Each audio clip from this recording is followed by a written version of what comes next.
como passaram esse tempo aí de quarentena, né? Depois do programa 18. Eu achei que hoje seria o 20, mas hoje é o 19. E como eu prometi para vocês, o próximo programa seria sobre histórias, né?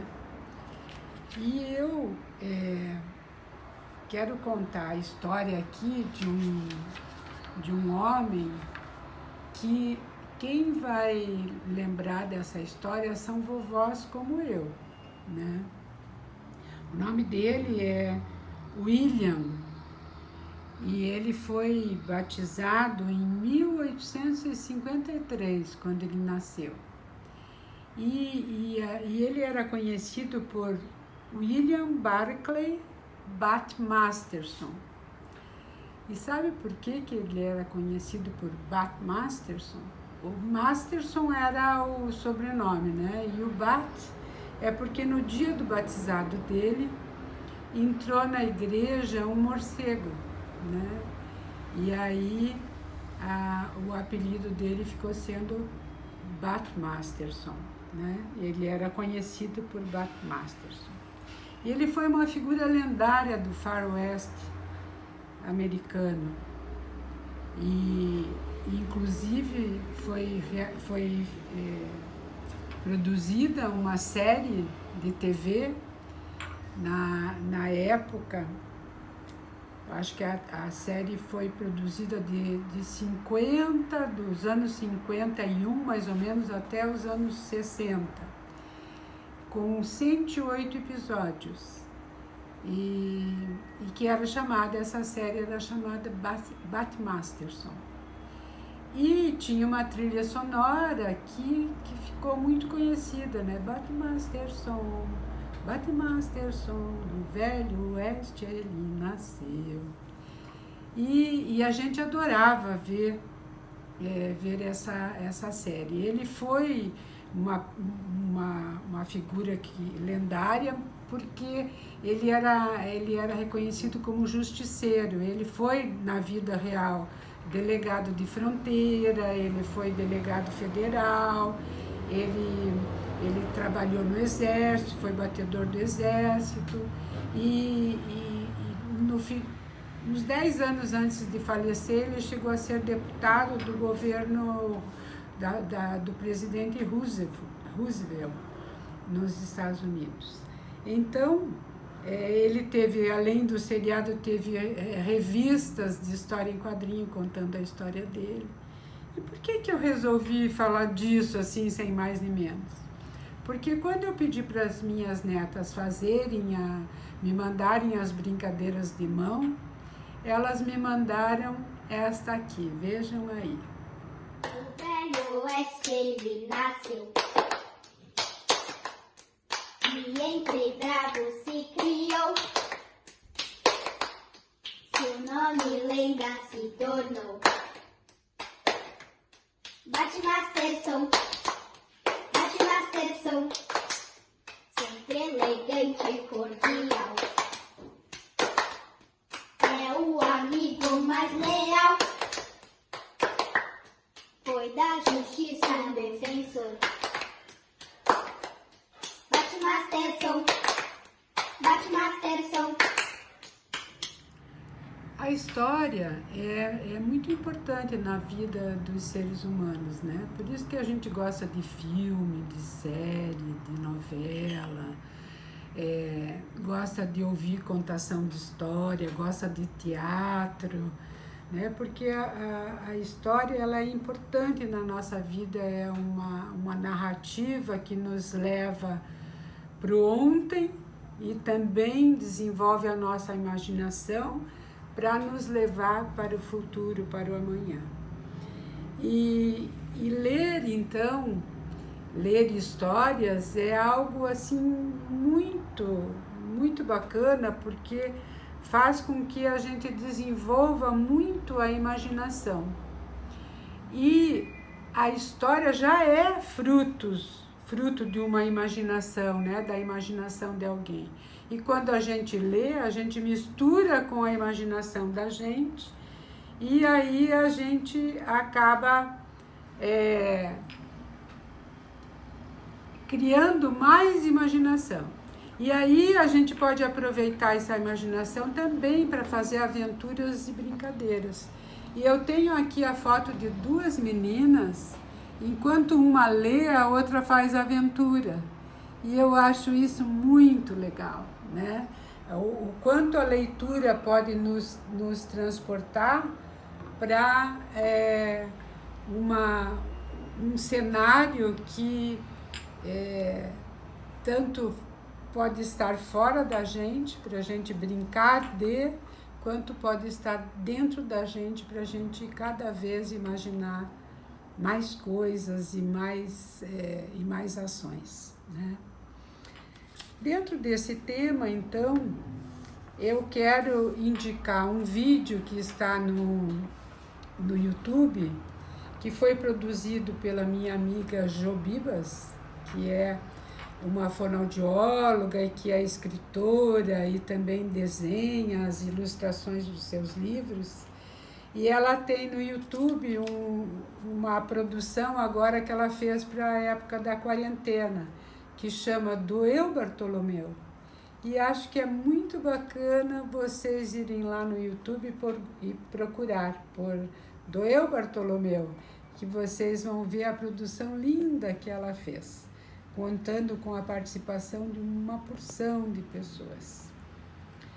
E agora eu quero que vocês fiquem com uma produção da Mariana Formighieri Hoffmann, tinha esquecido o último sobrenome, que é a história do Marujo em Apuros. Era uma vez um Marujo em Apuros. E a Mariana vai contar e vocês assistam aí que depois vou falar um pouquinho.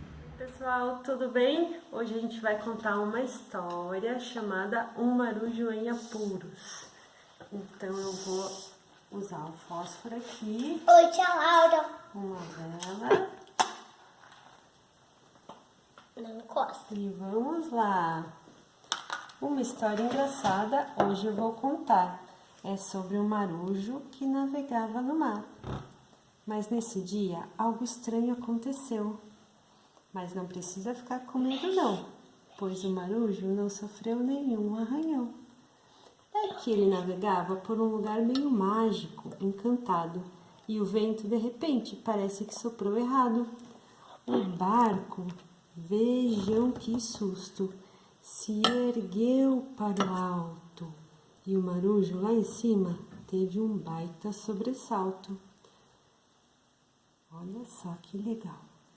Oi, tia Laura. Mas mesmo com toda aquela confusão, ele conseguiu se acalmar e fez uma oração para Iemanjá. Logo, aquela montanha de água foi se encolhendo. Aquela montanha de água se encolheu e o barquinho desceu. Passado o apuro, o marujo zarpou para a terra bem contente. Estava louco para contar essa história para toda a gente. É isso aí. Tchau, pessoal. Afundou. Então, é importante contar histórias com objetos, principalmente para as crianças pequenas, né? Porque como elas ainda não conseguem fazer muita imagem e ficar um tempo grande ouvindo histórias, quando a gente usa, assim como a Mariana, usando os objetos e fazendo, acompanhando a linguagem, a criança vai aumentando o seu tempo de atenção para essas narrativas, né? E eu gosto muito da criação da Mariana, porque ela vai fazendo isso junto com experiências físicas, né? Então a criança vai vivendo algumas coisas relativas à física também. E para a criança pequena precisam ser histórias curtas, né? Histórias com os objetos vai ficando bem bacana. E a última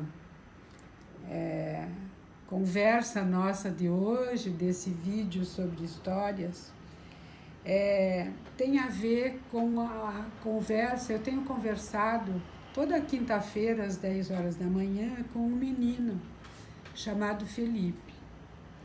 E o Felipe ele está tendo aulas virtuais, tem algumas que ele não gosta muito, outras que ele gosta. E quando foi na semana passada, eu perguntei para ele, e daí? Você está tendo aula virtual? Ele, e todo dia agora, e tem algumas vezes que eu tenho aula virtual em pequenos grupos, outras vezes em grande grupo. E eu disse, tem alguma aula assim que você gostou muito, ou alguma aula que você não gostou, que você quisesse contar para mim? E ele começou, ele nem falou se gostou ou não, mas daí, pelo jeitinho dele, eu pude ver que ele gostou muito da aula. Ele disse, eu tive aula sobre o relevo, Laura. E a minha professora ensinou sobre o baixo litoral, me ensinou sobre as planícies, sobre os planaltos e sobre as serras.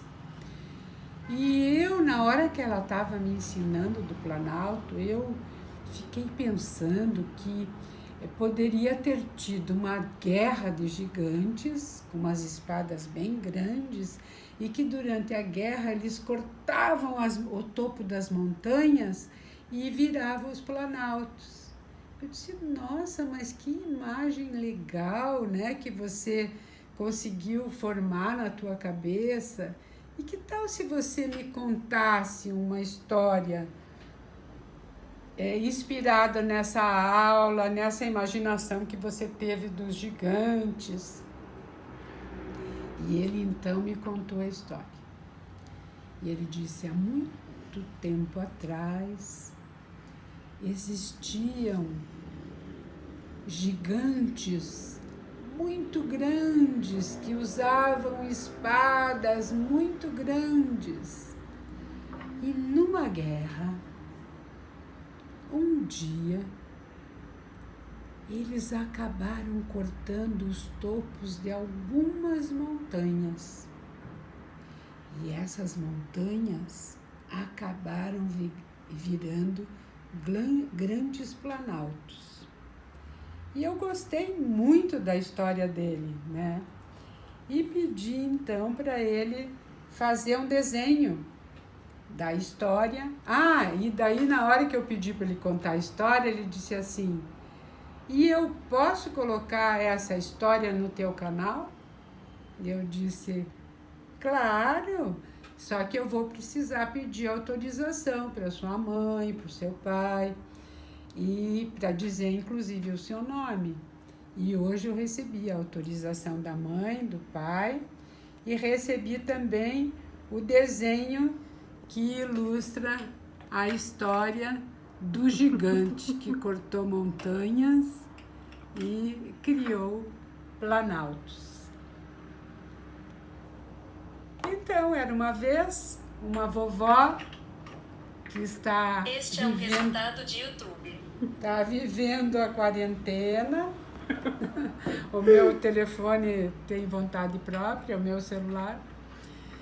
E era uma vez uma vovó que contou aqui algumas histórias e quer que vocês então curtam, se curtirem, né? Curtam, compartilhem, comentem, vão lá no canal, se inscrevam, né? Para a gente ir ganhando público. Compartilhem o avó em quarentena. E agora sim, até o programa número 20, no qual nós vamos trabalhar e vamos trazer para vocês coisas de fazer. Vai ser bem legal. Beijo, tchau.